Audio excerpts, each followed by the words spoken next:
Si on parle souvent du féminisme de deuxième vague, celui des années 70, concernant notamment les droits reproductifs et sexuels, celui-là n'aurait pu exister sans le féminisme de première vague, un peu plus méconnu de la sphère publique. Retournons en 1930 et voyons qui est Thaïs Lacoste-Frémont, une femme qui s'est battue entre autres pour le droit de vote des femmes au Québec.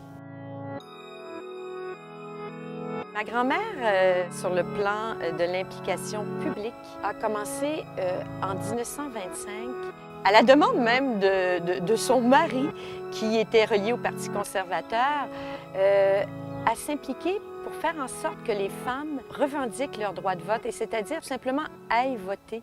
Et il y a eu longtemps cette vision de la femme mariée, entre autres, qui allait voter, annulait peut-être le vote de son mari. Thaïs Lacoste-Frémont venait d'une famille relativement privilégiée, qui était très moderne dans l'esprit, puisqu'entre autres, les enfants avaient droit à table au débat. Ils ont eu 13 enfants et ils tenaient à ce que les filles soient aussi instruites que les garçons, ce qui déjà à l'époque était absolument révolutionnaire.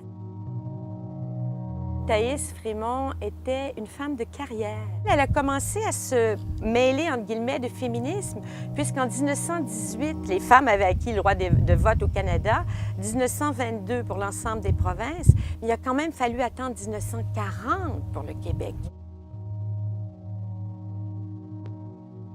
En 1928, il y a eu des femmes qui devaient se présenter pour être sénatrices et il y a eu tellement d'opposition parce qu'on disait, entre autres, que ça ne correspondait pas à la définition d'un sénateur qui devait être une personne apte à bien faire son mandat.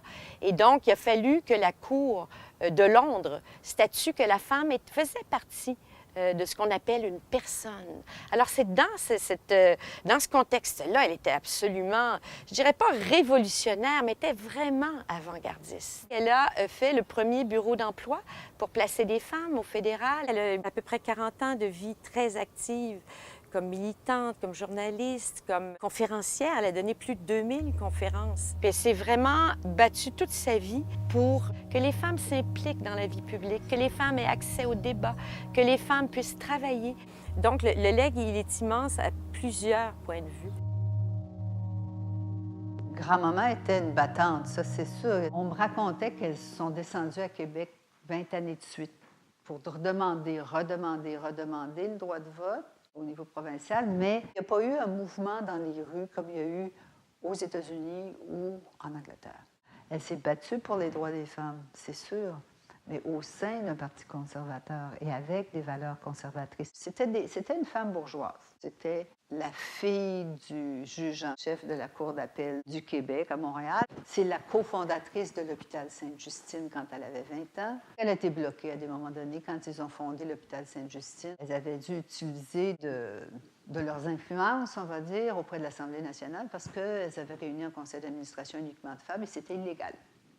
Avec sa sœur Justine. Elles vont faire un voyage de quelques mois, ils prennent le bateau, s'en vont en Europe. Ils vont voir le pape, bien sûr. Elle a apporté la charte de l'hôpital Sainte-Justine, a demandé au pape de bénir la charte. Et elle est revenue avec une charte bénie par le pape, alors que pouvait dire le cardinal. Ma grand-mère s'était battue au niveau de la réforme du Code civil, c'est-à-dire de donner aux femmes un statut juridique d'adulte. Parce que jusqu'en 1963, les femmes mariées avaient un statut de mineur, ne pouvaient pas avoir de compte en banque, ne pouvaient pas signer pour que leur enfant soit hospitalisé. C'était uniquement le mari qui pouvait faire ça pour elle. Au Québec, on était dans une situation, c'était un régime qu'on appelait clérico-nationaliste, c'est-à-dire c'est l'Église qui avait un lien particulier avec l'État. Je pense qu'aujourd'hui, si c'était islamique, on parlerait de fondamentalisme. Mais tout était rigide. En tout cas, les choses ne se faisaient pas si le cardinal n'était pas d'accord. Hein? On se comprend. Dans ce contexte-là, il y avait toute une idéologie autour de cette chaire de plomb-là qui était celle de la survivance de ce qu'on appelait la race canadienne-française, à travers des fonctions très, très délimitées, qui étaient des fonctions pour la femme de reproduction, pour que les ouailles catholiques survivent pour l'Église, mais c'était les francophones. Se battre toujours pour des choses qui sont des bases.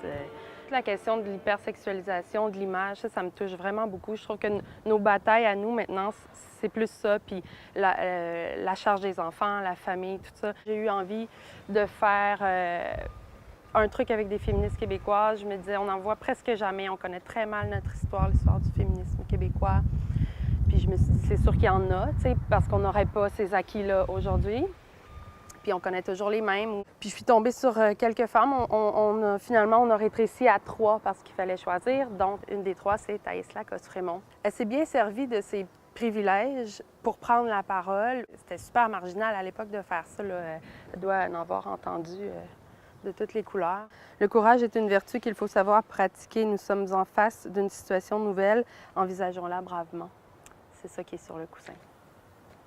J'en reviens pas encore qu'en 2017, il y a des gens qui peuvent pas se dire féministes. Pour moi, ça fait aucun sens. Que des femmes se disent non féministes, que des hommes se disent non féministes, pour moi, c'est inconcevable dans le sens que c'est évident qu'on devrait tous être féministes parce qu'être féministe, c'est l'égalité des sexes, c'est l'égalité des humains. Je peux le comprendre à la limite dans les années 50 quand il y avait un nouveau mouvement.